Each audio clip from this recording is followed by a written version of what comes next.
You want to do what? My father's voice echoed through our pristine suburban kitchen, making the designer light fixtures tremble. His face, already red from his third scotch of the evening, darkened to an alarming shade of purple. I want to start a software company, I repeated, trying to keep my voice steady. I've already developed a prototype. It's a platform that helps small businesses. Absolutely not. He slammed his glass down. We didn't pay for your Stanford degree so you could waste your life on some pipe dream. You're joining the family business. End of discussion. I looked at my mother, hoping for support.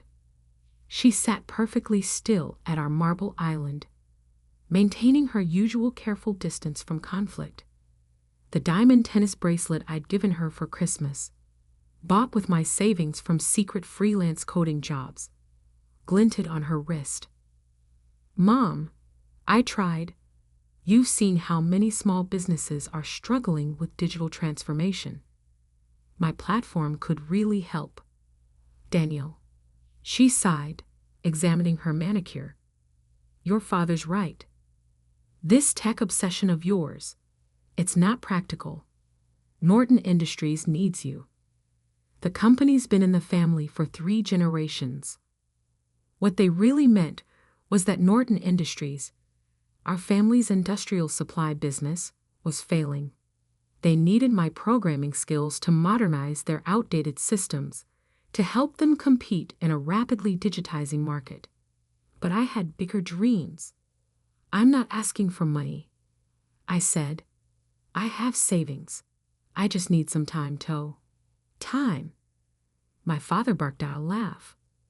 You want time to play with computers while real businesses are at stake. While your sister is already making partner at her law firm. Ah yes, my perfect older sister Sophia. Harvard Law, youngest partner in her firm's history, married to a surgeon. The standard against which all my failures were measured. This isn't playing, I insisted. I've already got interest from potential clients. Small businesses need affordable software solutions, and the big tech companies aren't serving them. My platform cooled. The glass shattered against the wall inches from my head. Enough! My father roared, whiskey dripping down the expensive wallpaper. You have a choice. Join Norton Industries on Monday or get out. See how long you last without our support. My mother flinched at the noise, but said nothing. She never did. I looked at them both, my father trembling with rage, my mother avoiding my eyes, and made the decision that would change everything. I choose out. What? I'm leaving. I stood up, surprisingly calm. Good luck modernizing Norton Industries without me. You ungrateful. My father started toward me, but I was already heading upstairs. I had known this moment might come. My backpack was already packed with essentials: laptop, portable hard drive, 2 changes of clothes. My important documents were safely stored in a safety deposit box. Most of my savings were in an account my parents couldn't access. You have 1 hour. My father shouted up the stairs. Then I want you out of this house. I grabbed my emergency bag, my favorite hoodie, and took one last look at my childhood bedroom. The walls still displayed my coding competition medals, science fair awards, the framed article about the app I developed in high school that had caught Stanford's attention. My phone buzzed. A text from my best friend Marcus. Operation Escape still on. Happening now, I typed back. Plan B initiated. Marcus and I had gamed out this scenario months ago, when I first decided to pursue my startup dreams. He had a small apartment above his family's restaurant where I could crash until I got on my feet. As I headed for the door, my mother finally spoke. Daniel, please. Be reasonable. Your father only wants what's best. No, I cut her off. He wants what's best for Norton Industries. There's a difference. I walked out without looking back. The first night in my car was surreal. I'd parked on a quiet street 2 blocks from my parents' house, close enough to maintain a strong connection to their high-speed Wi-Fi network, which I'd installed and secured myself, far enough that they wouldn't spot me. My laptop glowed in the darkness as I continued coding, the familiar rhythm of keystrokes drowning out the voice in my head that whispered I was making a huge mistake. "You sure about this?" Marcus asked when he brought me dinner. "Is Mother's incredible pad thai? My couch is still available." I shook my head, showing him my workspace, laptop, mobile hotspot for backup internet, power bank for emergencies. I need to stay mobile for now. Can't risk them finding me and trying to force me back. He peered at my screen. "What exactly are you building?" I pulled up my prototype's interface. I call it Smart Start. It's an all-in-one digital platform for small businesses. Point of sale, inventory management, customer relationships, online presence. Everything they need to compete in today's market, but simplified and affordable. Like what your dad's company needs? Similar, but designed for smaller businesses that can't afford enterprise solutions. I thought of all the local shops I'd seen struggle and fail because they couldn't keep up with digital transformation. There's a huge market being ignored by big tech. Marcus nodded slowly. His family's restaurant still used paper order tickets and a cash register from the 1990s. "How long until it's ready?" "Basic version? 2 months. I've got most of the core functions working. Just need to polish the interface and add some features." What I didn't tell him was that I was also secretly documenting everything wrong with Norton Industries systems. Every vulnerability, every inefficiency, every missed opportunity for digital innovation. Not out of spite, but because I knew that someday they'd need exactly what I was building. They just didn't know it yet. Life settled into a strange routine. During the day, I'd work from various coffee shops, buying the minimum necessary to justify using their space and Wi-Fi. At night, I'd park near my parents' house, using their high-speed connection to upload code and run complex tests. I lived on protein bars, coffee, and Marcus's family's leftovers. Showered at a cheap gym membership. Learned which parking lots were safe to sleep in and which to avoid. It wasn't comfortable, but it was productive.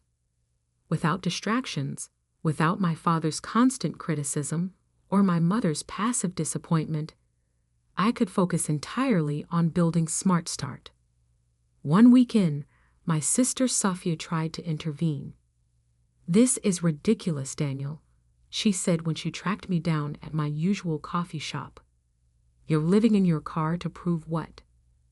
That you can be as stubborn as Dad." I didn't look up from my coding. "I'm building something important. You're throwing away a guaranteed future with the family business." "The family business is dying," I said bluntly. "Dad's too proud to admit it.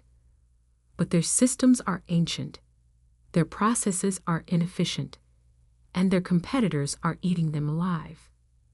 Then help fix it." I finally met her eyes. "That's exactly what I'm doing, just not the way they want." She left in frustration, but not before leaving a thick envelope on my table. Inside was $5,000 in cash with a note. "Don't be an idiot. Come home." I used the money to buy a better laptop and upgrade my development tools. The breakthrough came in month 2. I'd been approached by several small businesses interested in beta testing Smart Start. A local bookstore, a family-owned hardware store, a growing food truck business, all struggling with exactly the problems my platform was designed to solve. "This is exactly what we need," the bookstore owner said after I demonstrated the inventory management system. QuickBooks is too complicated, and the custom solutions are too expensive. How much would this cost? I quoted a price that made her eyes light up, deliberately lower than market rate, designed to build word of mouth. By month 3, I had paying customers. Small amounts, but steady income. Enough to rent a tiny studio apartment, though I kept it off the lease to stay under my parents' radar.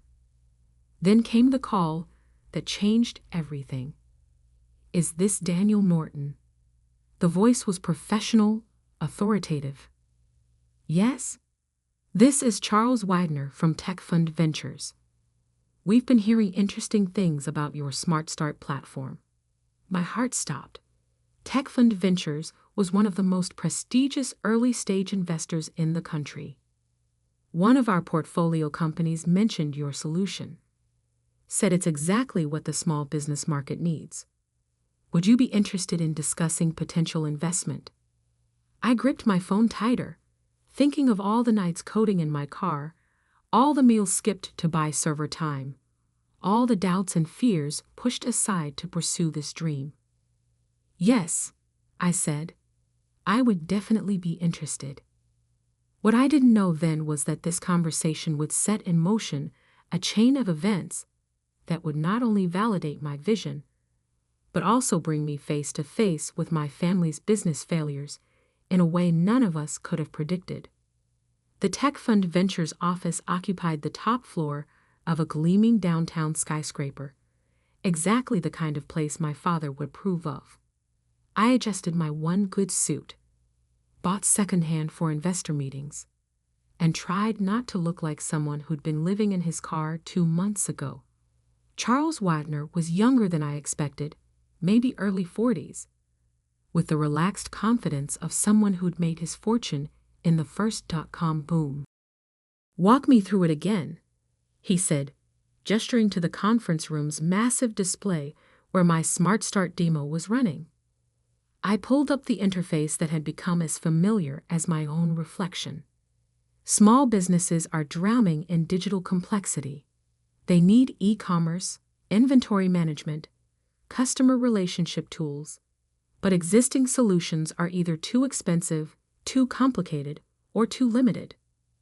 I demonstrated how a small business owner could set up their entire digital presence in under an hour.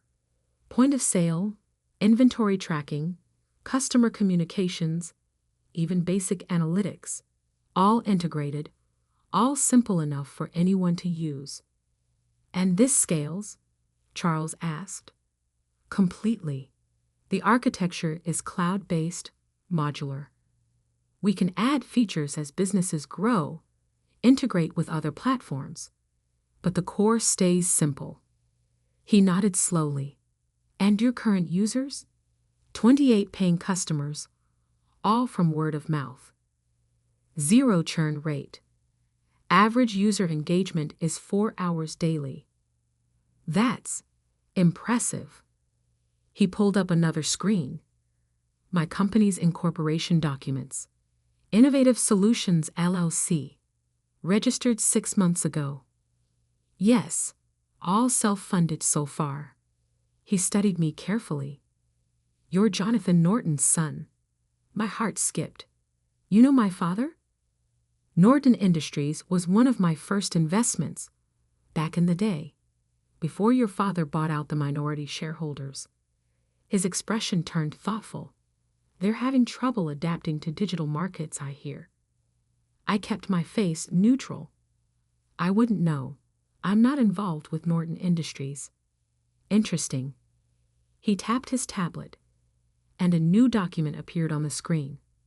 "We'd like to offer you seed funding. $2 million for a 20% stake." I tried not to show how my hands were shaking. $2 million. More money than I'd ever imagined having access to. "There's one condition," Charles continued. "We want you to expand your focus. Small businesses are good, but mid-sized enterprises need these solutions too. Companies like, say, Norton Industries." And there it was. The trap I'd been both expecting and dreading. You want me to target my family's business. He smiled slightly. I want you to target a market segment that desperately needs modernization. The fact that your father's company might benefit is incidental. I thought about all the nights I'd spent parked outside my parents' house, using their Wi-Fi to build something they dismissed. About my father's rage and my mother's silence. About the small businesses already thriving with Smart Start. I'll need full control of the company's direction, I said. No interference with the core mission. Of course. He slid a folder across the table. Have your lawyers review it. But Daniel, don't wait too long. This market won't stay open forever. I signed the deal 3 days later, after my sister Safia, still a better lawyer than she knew, reviewed every clause. You're really doing this, she said, handing back the marked-up documents. Going directly against Dad's business. I'm building something that could save his business, I corrected, if he's willing to see it. She shook her head. You know he won't. Not coming from you. She was right, of course, but I had a plan for that too. The next 6 months were a blur of scaling up. I rented real office space, a converted warehouse that would have given my mother a heart attack. Hired developers, designers, sales staff. Marcus came on as head of customer success, his experience with small business owners proving invaluable. Smart Start grew faster than even Charles had predicted. Word spread through business communities about the platform that actually delivered on its promises. Our user base exploded from dozens to hundreds, then thousands. Then came the article that changed everything. Digital David versus Goliath. How Smart Start is disrupting enterprise software. The tech press had finally noticed us. The article praised our innovation, our focus on user experience, our ability to help small businesses compete with larger corporations. It also mentioned, almost as an aside, that I was the estranged son of Jonathan Norton. My phone rang minutes after the article went live. Sophia. Dad's furious, she said without preamble. He's calling an emergency board meeting. Why? Smart Start isn't competing with Norton Industries. No, but 3 of their biggest customers just announced they're switching to your platform. I sat back, stunned. We'd been so focused on small businesses, I hadn't noticed the mid-sized companies starting to adopt Smart Start. There's more, Safia continued. Their latest quarterly numbers. They're bad, Daniel. Really bad. The board is talking about forcing Dad out if he doesn't modernize their systems. I pulled up Norton Industries' public financial reports. The numbers were worse than I'd imagined. Their stock had dropped 40% in 6 months. Customer churn was accelerating. Their ancient software systems were literally driving them toward bankruptcy. They need help, I said quietly.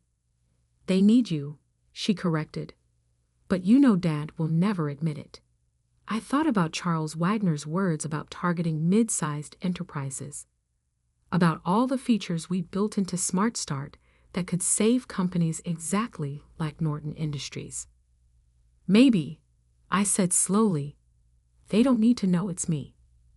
That night, I called an emergency meeting of my own team.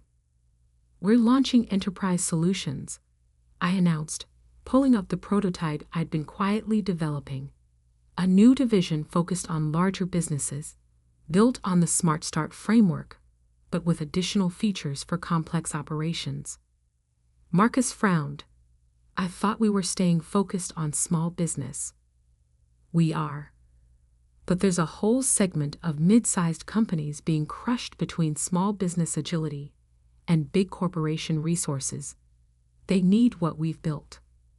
I didn't mention that every feature in Enterprise Solutions had been designed specifically to solve Norton Industries' problems, that I'd spent months analyzing their weaknesses, building solutions for issues they didn't even know they had yet. The team worked around the clock for weeks. We launched enterprise solutions under a new brand, through a subsidiary company that couldn't be easily traced back to me. The marketing targeted companies exactly like Norton Industries, established businesses struggling with digital transformation. Then we waited. It didn't take long. Norton Industries' new chief technology officer, hired in desperation after their last system crash, reached out within days of our launch. The meeting was set for their headquarters. I watched via secure video feed as our sales team, carefully chosen to have no connection to me, presented enterprise solutions to my father and his board. I saw the moment he realized this was exactly what they needed. Saw him fight against admitting it. Saw the board members' eager questions about implementation and pricing. The investment would be significant, our sales lead explained, but the potential return. We'll need to see other options, my father interrupted. Jonathan, an older board member, leaned forward. We've seen 12 presentations in 2 months. This is the only solution that actually addresses our specific needs. And their track record. Impressive results with similar companies. Another board member chimed in. My cousin's manufacturing business switched to their system last quarter. Saw immediate improvements. I watched my father's face as he realized he was losing this fight. The board wanted change. Their customers demanded it. Enterprise Solutions was their best chance at survival. Fine, he growled. Start the procurement process. I closed the video feed, feeling strangely hollow. I'd done it. Created exactly what Norton Industries needed. Proved my vision was right. So why didn't it feel like victory? The answer came 3 days later when Sophia called again. Dad's drinking, she said without preamble. Really drinking. Mom's talking about separation. My stomach clenched. Because of enterprise solutions? Because he knows he failed. The company's falling apart, and he had to go begging to outsiders for help. She paused. He keeps saying he should have listened to you. I stared out my office window at the city skyline, thinking of all the choices that had led us here. My father's stubbornness, my own pride, the walls of silence we'd built between us. What if? I said slowly. There was a way to save both the company and his pride. How? I have an idea, but I'll need your help. The Norton Industries board meeting was scheduled for 9 a.m. on a Thursday. I sat in my car outside their headquarters, the same spot where I'd once parked to use their Wi-Fi, watching familiar faces file into the building. My father arrived last, looking older than I remembered. His normally immaculate suit was slightly rumpled, his walk less confident than the stride I'd grown up admiring. Everything ready? I asked into my phone. All set, Sophia confirmed. The board members are prepped. Charles Wagner just arrived. And Mom, in position, though she's still not sure about this. I adjusted my tie, designer now, but still not the brand my father would choose. It has to be today. The Enterprise Solutions contract needs board approval by end of week. Good luck, Sophia said softly. Try not to enjoy this too much. I smiled despite my nerves. She knew me too well. The security guard did a double take as I walked in. Last time I'd been here, I'd been escorted out after another fight about joining the family business. Now I was back on my own terms. The boardroom fell silent as I entered. My father's face went from surprised to angry to confused in rapid succession. Charles Wagner, sitting near the head of the table, merely nodded as if he'd been expecting me. What are you doing here? My father demanded. I'm here to discuss the Enterprise Solutions contract, I said calmly, placing my laptop on the table. This is a closed board meeting. Security. Actually, Charles interrupted smoothly. Mr. Morton is here at my request. As the majority investor in Enterprise Solutions, I believe his input is crucial to this discussion. My father's face went pale. You? What? I connected my laptop to the display screen, pulling up a familiar interface, but not Enterprise Solutions. Instead, I showed them the original Smart Start dashboard, complete with my earliest notes and sketches. I started building this the day you kicked me out, I explained. Using your Wi-Fi, actually, since I was living in my car at the time. The board members shifted uncomfortably.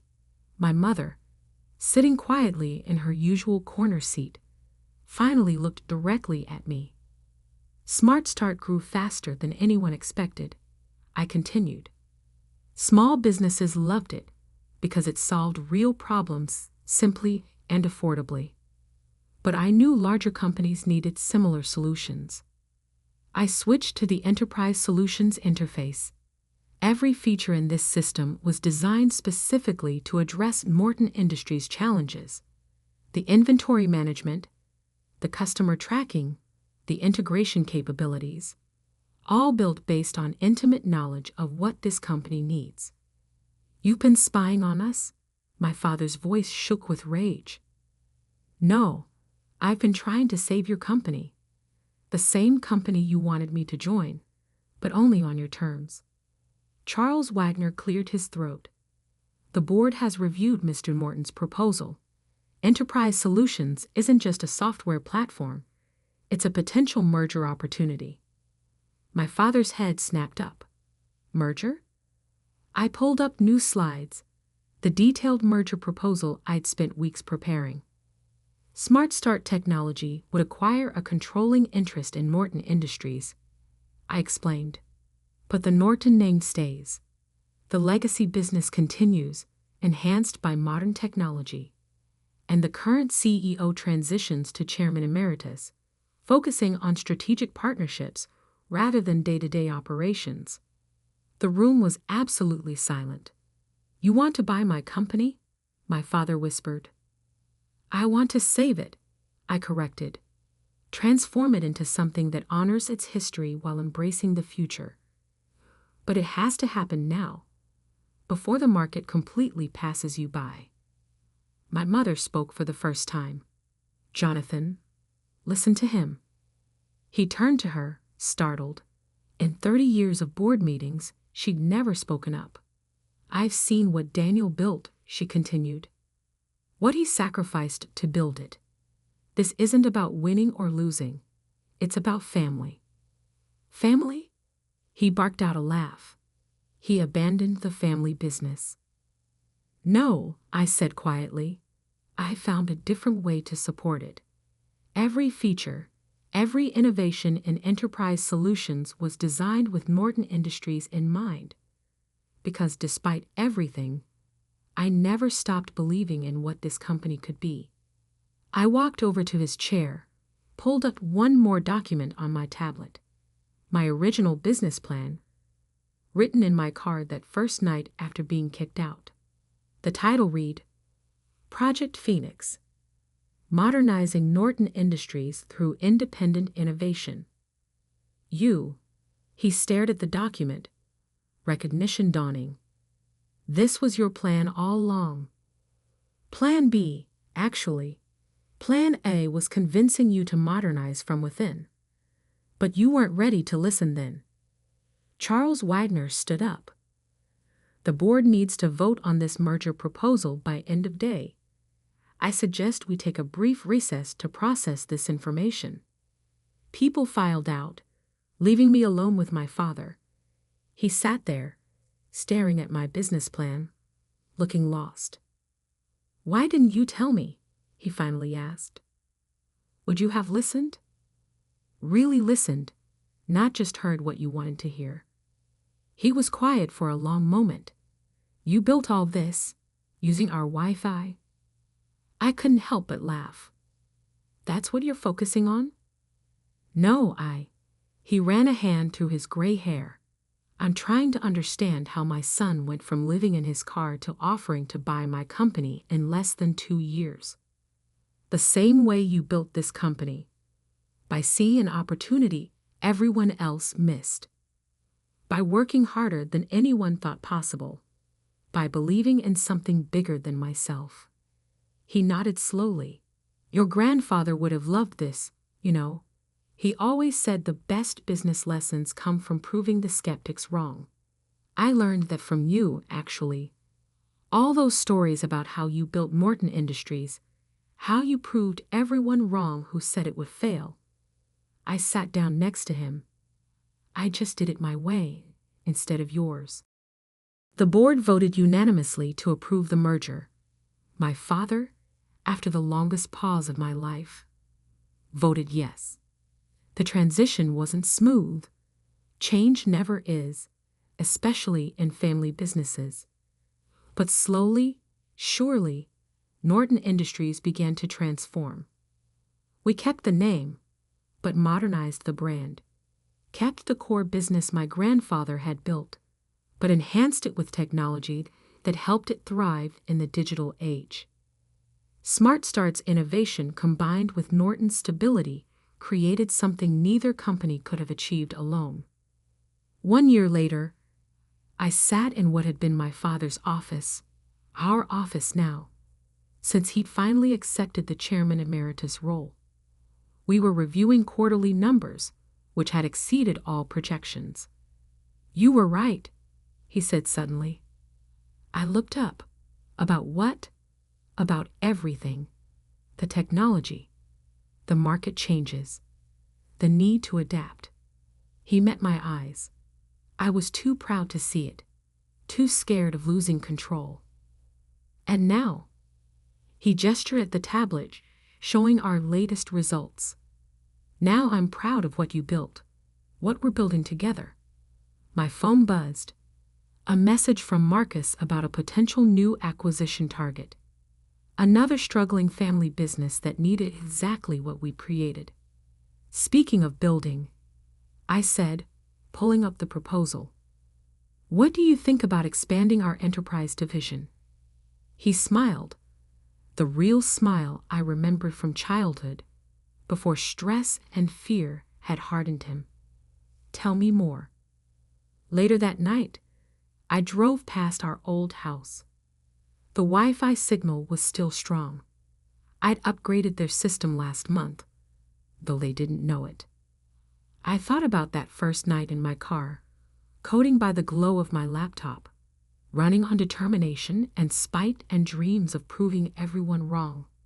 But success, I'd learned, wasn't about proving others wrong. It was about proving yourself right, about building something so undeniable that even the strongest skeptics have to acknowledge its value. My phone buzzed again, a family dinner reminder from my mother. These were regular events now, though the conversation had shifted from criticism to collaboration, from judgment to genuine interest. Coming, I texted back. Then, because I couldn't resist, using the Wi-Fi to send this. Her response came quickly. Very funny. Your father says bring the new acquisition proposal. And yes, he's actually smiling about it. I smiled too, thinking of how far we'd come. From rejection to reunion. From competition to collaboration. From using their Wi-Fi in secret to helping them embrace the digital future. Sometimes the best revenge isn't proving someone wrong. It's helping them become right in a whole new way. The day my grandmother, Catherine Hamilton, died, I was elbow-deep in soil, tending to her prized rose garden. She had taught me everything about those roses, which varieties needed more sun, how to prune them just right, and most importantly, how to nurture their roots so they'd flourish for generations. These roses are like secrets, Sarah, she'd often say, her blue eyes twinkling with hidden knowledge. Some bloom bright and bold, while others hide their beauty until the perfect moment. I didn't understand what she meant then, but I would soon enough. The call came from Mr. Patterson, her attorney, his voice carrying the weight of decades managing the Hamilton family's legal affairs. "Miss Hamilton, I'm afraid I have difficult news. Your grandmother passed away in her sleep last night." The rose clippers slipped from my hands, landing silently in the soft earth. My grandmother, the woman who had raised me after my parents' death, who had been more of a mother to me than anyone else, was gone. "There's something else," Patterson continued, his voice dropping slightly. "She left explicit instructions about her will. The reading is scheduled for tomorrow at 2 p.m. Your presence is mandatory." I barely registered his words, my mind still struggling to process the loss. "Of course, I'll be there." "One more thing, Miss Hamilton. Your grandmother insisted that all family members must attend, including your Uncle Marcus." My hand tightened around the phone. Uncle Marcus, my father's younger brother and the current CEO of Hamilton Industries. The man who had spent years trying to convince grandmother to sell her controlling shares in the company. The man whose very presence made the air feel thick with tension at every family gathering. "I understand," I replied, though I didn't. Not really. The next day, I arrived at Patterson and Associates, the law firm that had handled Hamilton family matters since before I was born. The office occupied the entire top floor of a historic downtown building, its dark wood panels and leather-bound books speaking of old money and even older secrets. Uncle Marcus was already there, impeccable in his tailored suit, his silver hair perfectly styled. Aunt Diana, his wife, sat beside him, her face a mask of practiced sympathy. Their children, my cousins William and Victoria, completed the picture of the perfect grieving family. I took a seat across from them, suddenly conscious of my simple black dress and the dirt still lingering beneath my fingernails from yesterday's gardening. Uncle Marcus's eyes flickered over me, his lip curling slightly. "Sarah," he nodded curtly, "I trust you're well." Before I could respond, Mr. Patterson entered, carrying a thick manila envelope. He settled behind his massive desk, adjusting his reading glasses with practiced precision. "Thank you all for coming," he began, his voice grave. "We're here to discuss Catherine Hamilton's last will and testament. But before we proceed, she left specific instructions about how this meeting should be conducted." He opened the envelope, pulling out several documents. "First, I must confirm that all named parties are present." "Marcus Hamilton?" "Present," my uncle answered, his deep voice filling the room. "Diana Hamilton?" "Here," Aunt Diana whispered. "William and Victoria Hamilton." My cousins murmured their acknowledgments. "And Sarah Hamilton?" "Present," I said softly. Patterson nodded, satisfied. "Very well. Mrs. Hamilton's will is unusual. She has divided her estate into 2 parts." Uncle Marcus leaned forward slightly, his fingers drumming against his armrest. "The first part concerns Hamilton Industries. As you know, Catherine held controlling interest in the company, 51% of all voting shares." Patterson paused, glancing at each of us in turn. "These shares, along with her other business holdings, will be held in trust for 30 days. "Held in trust?" Marcus interrupted, his voice sharp.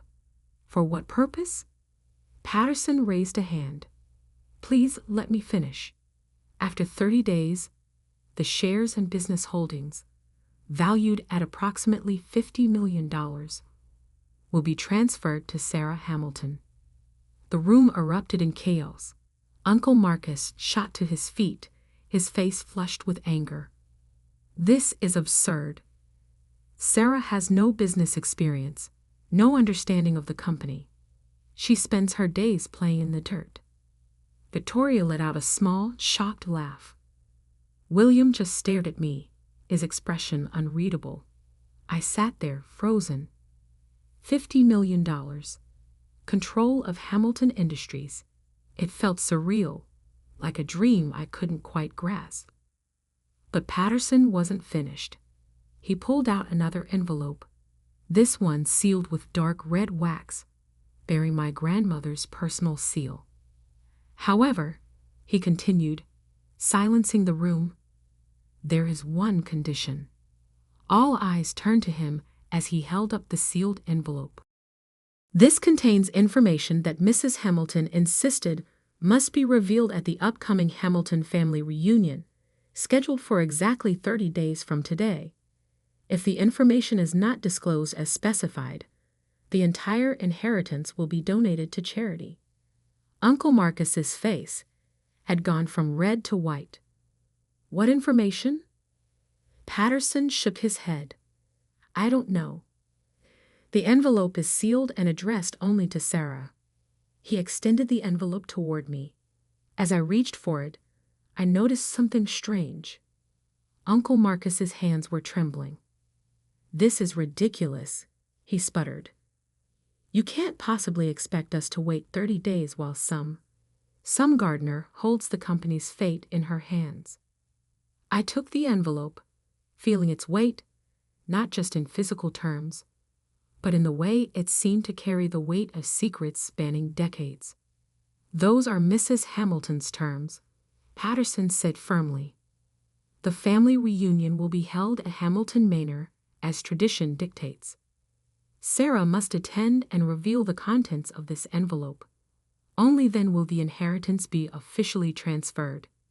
As I left the law office that day, the sealed envelope secure in my bag, I caught Uncle Marcus watching me with an expression I'd never seen before.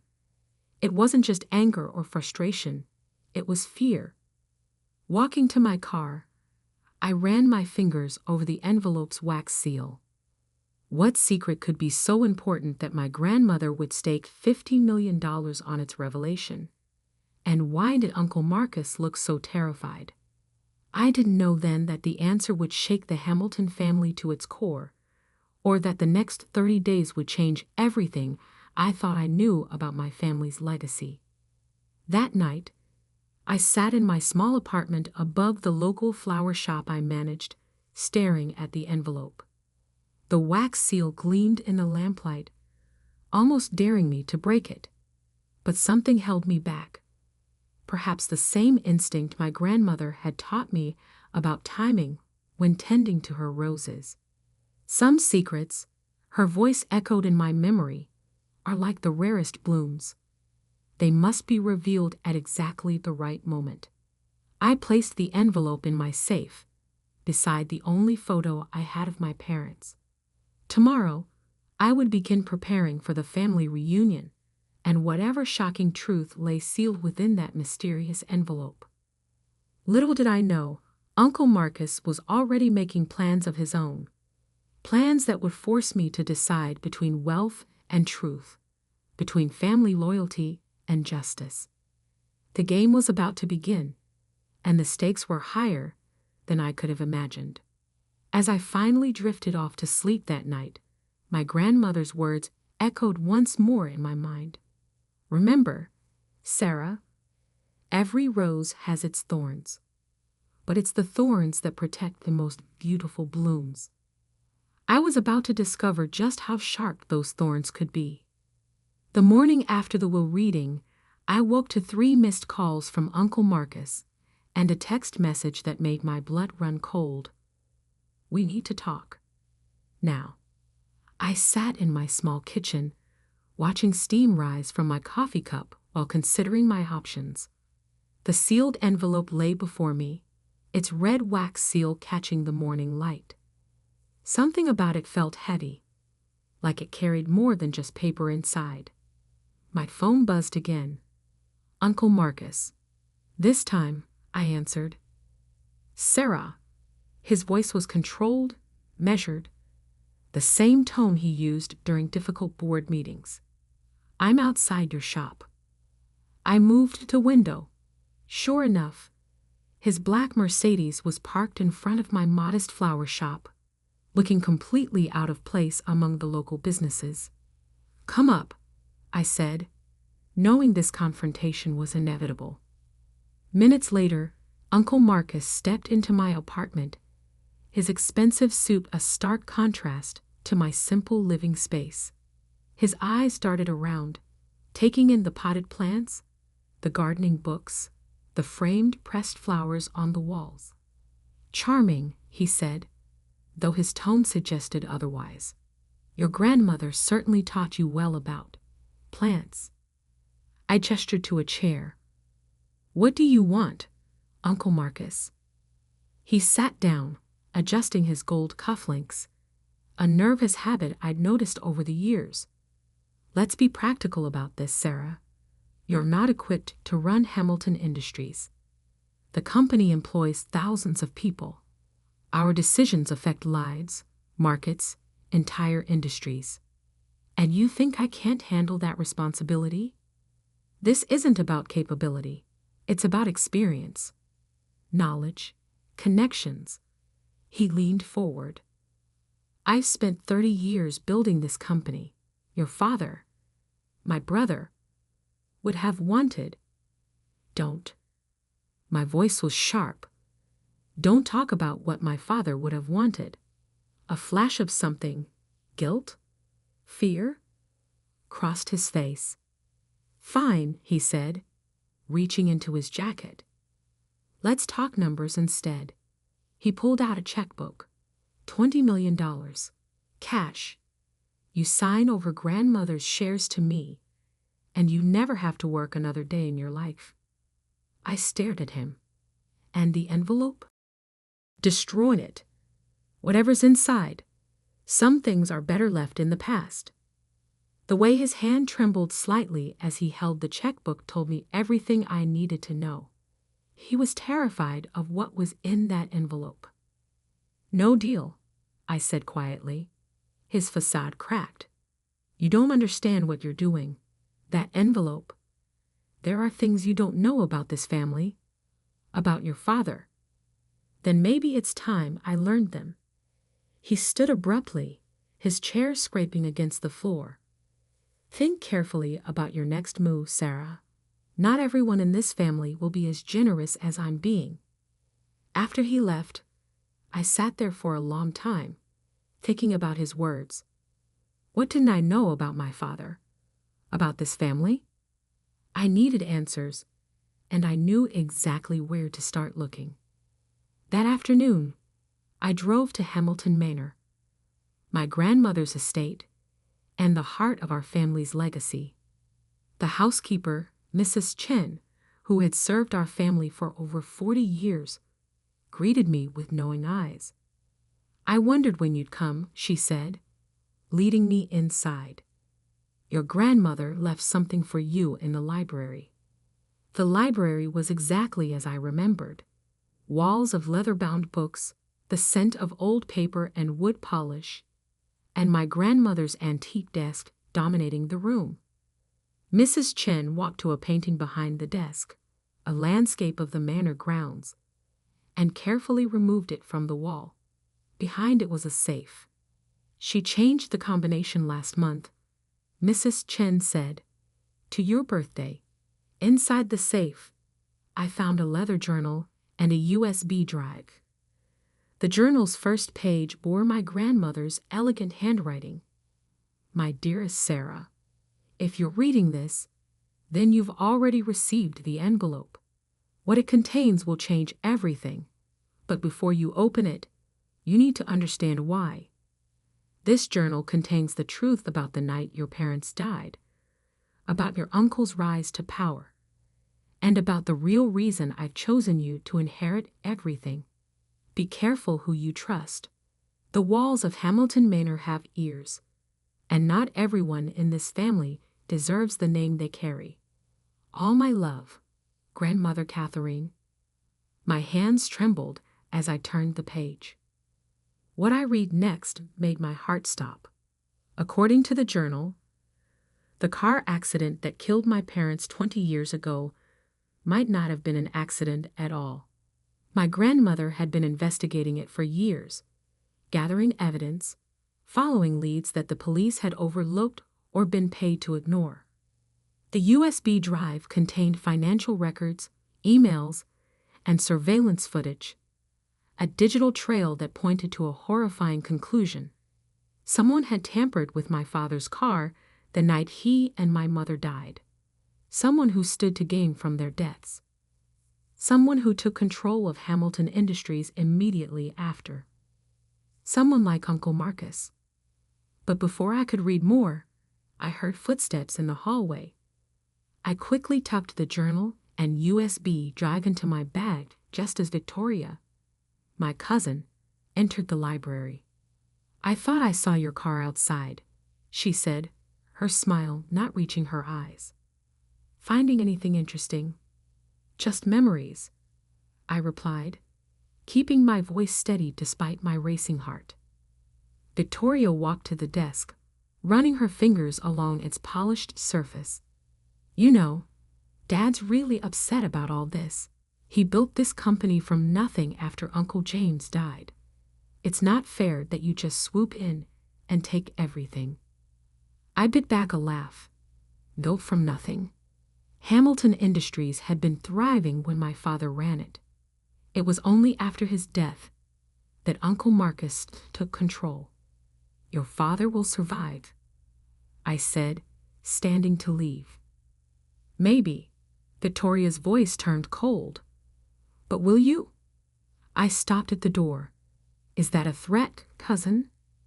She laughed, but there was no humor in it. "Of course not. Just be careful, Sarah. Accidents happen in this family. Just ask your parents." I left Hamilton Manor with my heart pounding and my mind reeling. The journal in my bag felt like it weighed a ton, its secrets burning to be revealed. That night, I sat in my apartment reading every page of my grandmother's journal. The story it told was worse than I could have imagined. Corporate espionage, betrayal, murder, all hidden behind the respectable facade of the Hamilton name. But the most shocking revelation wasn't about my parents' death. It was about what happened after. About a series of decisions and deals that had turned Hamilton Industries from a respected family company into something darker. And Uncle Marcus was at the center of it all. As I read, pieces started falling into place. The frequent late-night meetings at the Manor, the mysterious overseas accounts, the sudden resignations of board members who asked too many questions. It all pointed to a pattern of corruption that went beyond simple corporate greed. My grandmother had discovered it all, documented everything, but instead of exposing it immediately, she had waited, gathering more evidence, building an ironclad case. She knew that against someone like Uncle Marcus, you only got one chance. The family reunion was in 3 weeks. According to tradition, every member of the Hamilton family would be there, including board members, shareholders, and the press. The perfect audience for the truth to finally come out. But as I sat there surrounded by evidence of decades of deception, I realized something that chilled me to the bone. I wasn't the first person to discover these secrets. My father had known too. That's why he died. A knock at my door made me jump. It was past midnight. Who could be here at this hour? Through the peephole, I saw William, my other cousin, looking anxious. I opened the door cautiously. "William? What are you doing here?" He pushed past me into the apartment, his usual composed demeanor nowhere to be seen. "Sarah, you need to be careful. Dad, he's not himself. I overheard him talking to some men I've never seen before. They mentioned your name, and," he swallowed hard, "they talked about making problems go away. Why are you telling me this?" William ran a hand through his hair. Because I found something in Dad's study. Documents about Uncle James, your father, about the night he died. He pulled out a folded paper from his jacket. This is a copy of a payment made the day before the accident, to someone with expertise in car mechanics. I took the paper with trembling hands. The amount was substantial, the recipient's name unfamiliar. I always knew something wasn't right about that night. William continued. But I never had proof until now. Why show me this? He's your father. William's face hardened. Because he's not the man I thought he was. And because, he hesitated, because Uncle James was good to me. He didn't deserve what happened to him. After William left, I added his document to my grandmother's evidence. The picture it painted was becoming clearer and more dangerous by the minute. I needed to be careful. Uncle Marcus wouldn't stop at threats. He'd already proven how far he'd go to protect his secrets. The family reunion was approaching, and with it, the moment when all these secrets would finally come to light. But first, I had to survive the next 3 weeks. Little did I know, Uncle Marcus was already setting his plan in motion. A plan that would force me to choose between justice and survival, between exposing the truth and protecting what little family I had left. The game was no longer just about an inheritance. It was about justice, revenge, and the true meaning of family. And somewhere in Hamilton Manor, the clock was ticking down to a revelation that would shatter the Hamilton name forever. The day of the Hamilton family reunion arrived with an unusual chill for early summer. As I drove up the winding path to Hamilton Manor, my grandmother's sealed envelope sat heavy in my designer handbag, a rare, expensive purchase I'd made for today's occasion. Inside my jacket pocket, a small USB drive contained copies of every document, every piece of evidence I'd gathered over the past month. I'd learned from my father's mistakes. If anything happened to me, multiple copies of everything would be sent to the press, the police, and the SEC. The manor's grand facade loomed before me, its windows gleaming in the morning sun. Cars already lined the circular driveway, sleek luxury vehicles belonging to board members, shareholders, and family members who only appeared at events like these. Mrs. Chen met me at the door, her eyes conveying silent support. "They're all in the main hall," she whispered. "Your uncle has been asking about you." I nodded, straightening my spine. The past 3 weeks had been a careful dance of avoiding Uncle Marcus's increasingly aggressive attempts to resolve the situation.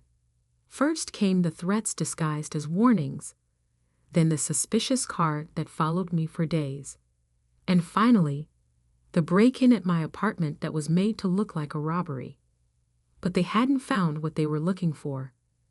The evidence remained safe, distributed across multiple locations, waiting for this moment. The main hall buzzed with conversation as I entered. Heads turned, whispers followed. Everyone knew about the inheritance, about the mysterious condition, about the tension tearing apart the Hamilton family. Uncle Marcus stood near the fireplace, holding court with several board members. His smile faltered when he saw me, his hand tightening around his crystal whiskey glass. Victoria approached first, her designer dress rustling as she moved. "Glad you could make it, cousin. Though you really should have had your hair done professionally for such an important occasion." I touched my simple updo, the same style my mother used to wear. Some things are better kept simple. "Speaking of simple," she lowered her voice, "Dad has another offer for you. 10 million more than before. Last chance." I met her gaze steadily. "Tell him I'm not interested." She shrugged, the gesture too casual to be genuine. "Your funeral." As she walked away, William caught my eye from across the room. He gave me a slight nod. Our agreed-upon signal that everything was in place. Over the past weeks, he'd become an unexpected ally, helping me gather additional evidence while maintaining his cover as the dutiful son. The grandfather clock struck noon, its deep chimes silencing the room. According to tradition, this was when the family photograph would be taken, followed by lunch, and then the annual family meeting where company matters were discussed. Uncle Marcus cleared his throat. "Everyone, please gather around. The photographer is ready." As people arranged themselves by the grand staircase, I took my position near the edge of the group. Through the camera's lens, we'd look like the perfect family. Wealthy, successful, united. If only they knew what was about to happen. After the photos, we moved to the dining room. Crystal glasses clinked, silver cutlery gleamed, and conversation flowed as smoothly as the expensive wine. I barely touched my food, watching as Uncle Marcus grew increasingly tense with each passing minute. Finally, it was time for the family meeting. Board members, shareholders, and family members filed into the manor's wood-paneled conference room. Journalists from select financial publications, invited to cover Hamilton Industries' latest announcements, sat in the back, notepads ready. Uncle Marcus took his place at the head of the table, exactly where my father used to sit. "Before we begin discussing company matters," he said, his voice carrying across the room, "I believe my niece has something she'd like to share with us." All eyes turned to me. This was the moment my grandmother had planned for, the moment 20 years in the making. I stood slowly, removing the sealed envelope from my bag. The red wax seal caught the light, drawing every gaze in the room. "As you all know," I began, my voice steady despite my pounding heart, "my grandmother left me her controlling shares in Hamilton Industries on one condition, that I reveal the contents of this envelope today, before all of you." Uncle Marcus's knuckles were white as he gripped the arms of his chair. I broke the seal carefully, pulling out several photographs and documents. The first photo showed my father in his office, looking concerned as he examined some papers. The timestamp showed it was taken the day before his death. 20 years ago, I continued, my parents died in what we were told was a tragic accident. But my grandmother never believed it was an accident. She spent years investigating, gathering evidence, following leads that others had overlooked or been paid to ignore. Murmurs rippled through the room. I placed the first document on the table, a copy of a bank transfer. This payment was made to a mechanic the day before my parents' death. A mechanic who specialized in brake systems. The same mechanic was found dead from an apparent suicide 2 weeks later. Uncle Marcus stood abruptly. "This is ridiculous. You can't possibly." "I'm not finished." My voice cut through his protest like a knife. The same day this payment was made, someone accessed my father's office after hours. The security footage, which was supposedly lost, shows exactly who it was. I nodded to William, who connected his laptop to the room's projection system. The grainy footage played, showing Uncle Marcus entering my father's office late at night, removing documents from the safe. The next morning, I continued as the footage played. My father confronted Uncle Marcus about what he'd found. Evidence of embezzlement, offshore accounts, deals with shell companies that existed only on paper. Hours later, my parents were dead.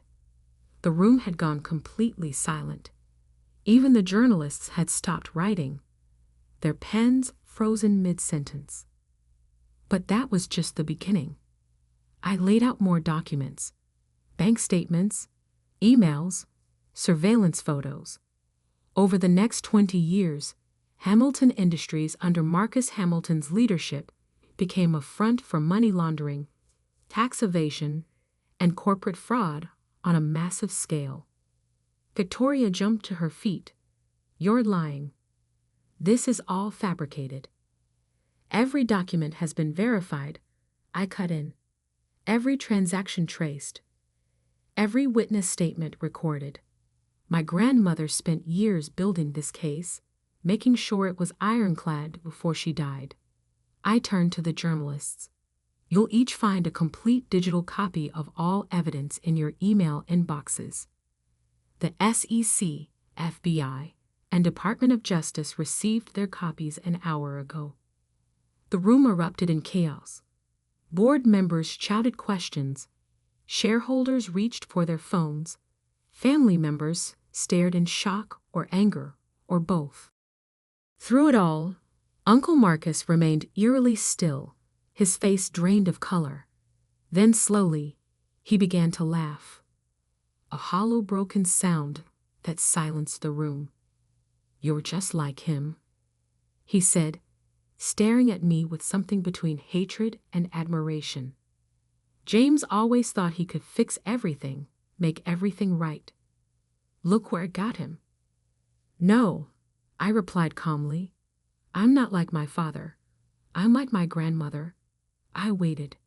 I planned. I made sure you couldn't stop the truth from coming out. As if on cue, the conference room doors opened. Federal agents streamed in, led by a stern-faced woman who held up her badge. Marcus Hamilton, she announced. You're under arrest for conspiracy, fraud, money laundering, and the murders of James and Eleanor Hamilton. I watched as they led him away in handcuffs, Victoria's screams, and William's quiet resignation fading into background noise. Outside, camera flashes exploded as journalists captured the moment the mighty Marcus Hamilton was brought low. Hours later, after the agents had gone, after the journalists had filed their stories, after shell-shocked family members had driven away in their luxury cars, I stood alone in my grandmother's rose garden. The roses were in full bloom, their petals catching the last rays of sunlight. I knelt down, touching one gently, remembering all the lessons my grandmother had taught me here. You were right, I whispered to her memory. Some secrets do need perfect timing to bloom. Mrs. Chen found me there as darkness fell. Your grandmother would be proud, she said softly. Both of your parents would be. I nodded, standing up and brushing dirt from my knees. What happens now? She smiled. Now you do what your father always wanted. Run the company the right way. Your way. The next morning, as I sat in what had once been my father's office, now mine, I looked out over the city. Hamilton Industries would survive this scandal, emerge stronger, cleaner. The roses in my grandmother's garden would continue to bloom, their beauty no longer hiding thorny secrets. I opened my father's old desk drawer and found a small framed photo I'd never seen before. My father holding me as a baby, my mother laughing beside him, and my grandmother watching us all with knowing eyes. The same eyes that had seen through Uncle Marcus's facade, that had planned for justice even beyond her death. On my desk, next to my laptop, sat a single rose from the garden, a reminder that truth, like the rarest blooms, requires patience, care, and perfect timing to flourish. The Hamilton family would never be the same, but maybe that was exactly what it needed.